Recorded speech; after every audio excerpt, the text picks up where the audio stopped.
जय श्री राम दोस्तों, कैसे हैं आप सब लोग। क्या आपको पता है कि किस पाप की वजह से द्रौपदी का भरी सभा में चीरहरण हुआ था। दोस्तों, कहते हैं इंसान को अपने कर्मों की सजा भुगतनी पड़ती है, लेकिन यहाँ अगर द्रौपदी की बात करें तो द्रौपदी ने ऐसा क्या पाप किया था जिसके कारण उन्हें भरी सभा में चीरहरण हुआ। दरअसल इसका कारण द्रौपदी के पिछले जन्म का एक पाप का परिणाम था, जो भरी सभा में चीरहरण का कारण बना।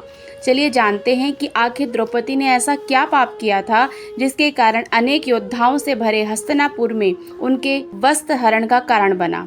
महाभारत में द्रौपदी का चीरहरण एक बहुत ही दुखद घटना मानी जाती है। ऐसा इसलिए हुआ क्योंकि पांडव अपनी पत्नी को जुए में कौरवों के से हार चुके थे। पांडवों ने के बड़े भाई धर्मराज युधिष्ठिर ने अपने भाइयों समेत अपनी पत्नी को भी दांव पर लगाया था और कौरवों से हार गए। इसके बाद दुर्योधन ने अपने भाई दुशासन को आदेश दिया कि वो द्रौपदी को बीच सभा में लाए और उनके वस्त्र उतारे जाएं। जब द्रौपदी को केशों से घसीटकर सभा में लाया जा रहा था, तब द्रौपदी को यह आभास नहीं था कि उनके साथ क्या होने वाला है। लेकिन जब दुशासन ने भरी सभा में द्रौपदी की साड़ी उतारने के लिए हाथ आगे बढ़ाया, तब द्रौपदी को इस बात का एहसास हुआ कि संकट बड़ा है। द्रौपदी ने सर्वप्रथम सभा के उपस्थित सभी लोगों से मदद मांगी, लेकिन किसी भी व्यक्ति ने द्रौपदी की मदद नहीं की। अंत में द्रौपदी ने अपने आप को असहाय जानकर भगवान श्री कृष्ण को बुलाया और उनको पुकारा, अपने लाज बचाने की प्रार्थना करी। और द्रौपदी ने श्री कृष्ण से पूछा कि हे प्रभु, आप तो कहते हैं कि मनुष्य को कर्मों का फल ही उसका मान व अपमान कराता है, तो फिर मैंने कौन सा ऐसा पाप किया है जिसके कारण आज अनेक महारथियों के से भरी सभा में मेरा चीरहरण होने जा रहा है।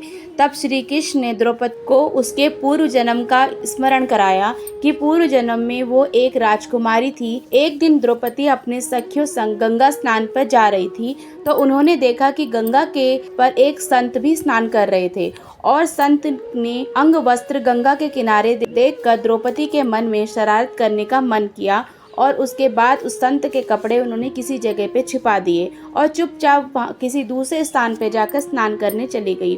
और स्नान करने के बाद द्रौपदी अपने महल में चली गई। इधर संत जब गंगा स्नान कर रहे थे तो अपने वस्त्र गंगा तट पे ना पाकर बहुत परेशान हो गए और इधर उधर खोजने लगे।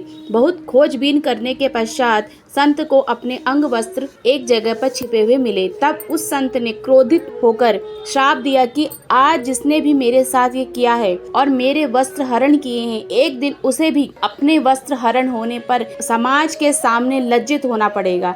इस श्राप के कारण ही द्रौपदी को चीरहरण का अपमान झेलना पड़ा, लेकिन भगवान श्री कृष्ण की सखी व भक्त होने के कारण श्री कृष्ण ने द्रौपदी को पुकार सुनी, उनकी मदद करी और चीर को बढ़ाते हुए चलते चले गए। तो इस कहानी से हमें ये सीख मिलती है कि हर मनुष्य को अपने भाग्य और किस्मत के लिए भगवान को दोष नहीं देना चाहिए, क्योंकि ये सब हमारे कर्मों और हमारे पाप पुण्य का ही फल हमें मिलता है। हमें कभी भी किसी के साथ दुर्व्यवहार नहीं करना चाहिए, क्योंकि हमारे कर्म ही हमारे सुख और दुख का कारण बनते हैं। आपको ये जानकारी कैसी लगी, प्लीज़ कमेंट करके ज़रूर बताइएगा। आपके द्वारा किया गया लाइक शेयर कमेंट हमारा मोटिवेशन बढ़ाता है। वीडियो को अंत तक देखने के लिए आपका बहुत बहुत धन्यवाद।